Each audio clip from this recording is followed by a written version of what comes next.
How are you, everybody? I am Bryan Beck. This is the Strategic Recommendations Proposal for Aviation 314. My computer has been difficult the last couple of weeks, so I'm doing this from my iPad. So we're going to lose my face here in a moment for my presentation. This is actually the fourth time I filmed this presentation because I couldn't figure out how to get the audio to work. Hopefully it's working now, but we'll go ahead and jump into my presentation. All right, so the Strategic Recommendations Proposal. Now, the airline that I chose to study throughout this course is Spirit Airlines. I thought this would be an interesting one because they've kind of had some financial slash customer review turmoil over the last few years.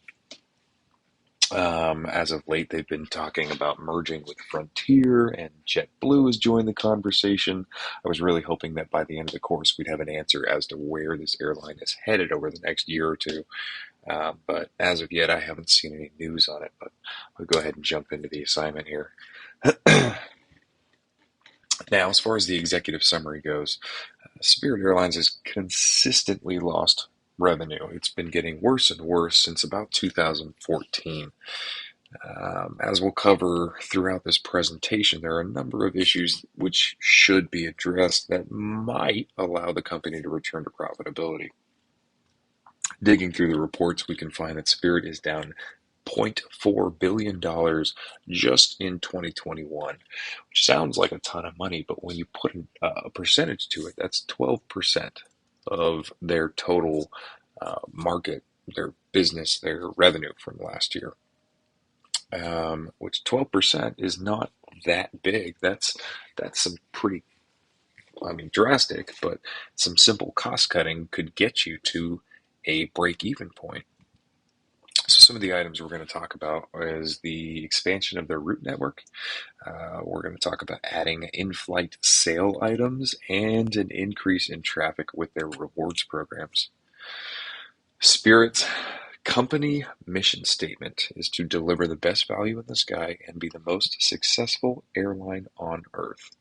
Now, this is a two-part statement. The latter they're really not doing so great at, but they certainly do deliver a great value in travel. Some of the taglines they use include less money, more go, and unbundled awesomeness, which actually fit the airline quite nicely. Now, Spirit already offers an incredible value in travel, but it's missing some of the services that you might find on a carrier like American or Southwest, which is another low-cost carrier. Some of these services that we're missing include, let me back up. Spirit already offers a pretty incredible base fare rate. I myself live in Central Ohio. I am planning a trip down to Florida to take my kids to Disney World later this year. I was booking flights at $27 each one way per seat. That is incredibly cheap. No one else can touch that. But there's a whole lot of things you can't get on a Spirit Airlines service. For instance, there is no in-flight entertainment. From Columbus down to Daytona, that's a 3.5 hour flight. Maybe I want to pick up some Wi-Fi and watch a movie. Maybe I want to have a drink or have a snack. Those are things that are really, really cheap and easy to sell to generate more revenue.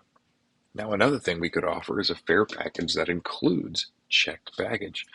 A lot of travelers love what Spirit offers, but you don't want to walk up with your suitcase to the check-in counter and have to break out your credit card again, so you can pay to check that bag that you brought for your 4-day weekend.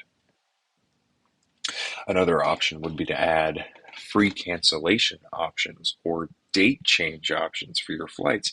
Maybe you pay a little bit extra for your ticket knowing that you can change the date of your flight if you need to. Odds are most people aren't going to need this service, but they're going to pay for the insurance, and that's revenue that is easy to pocket. Now, another service we could add is to expand our route network. Spirit is largely an East Coast airline, though there are a lot of destinations out on the western side of the country that would add to our market share, really add to the number of customers that we reach out to. And obviously, more customers means more revenue potential. Now, the benefit of our rewards program with Spirit is that it is incredibly cheap to run. Um, Pushing this rewards program on our consumers, um, getting more people to join the rewards programs, join these credit cards that we offer, um, means they're very, very cheap to run. Um, these programs cost about 10 cents on the dollar for the revenue that they generate. What would be ideal is offering a product that allows people to join these credit card programs,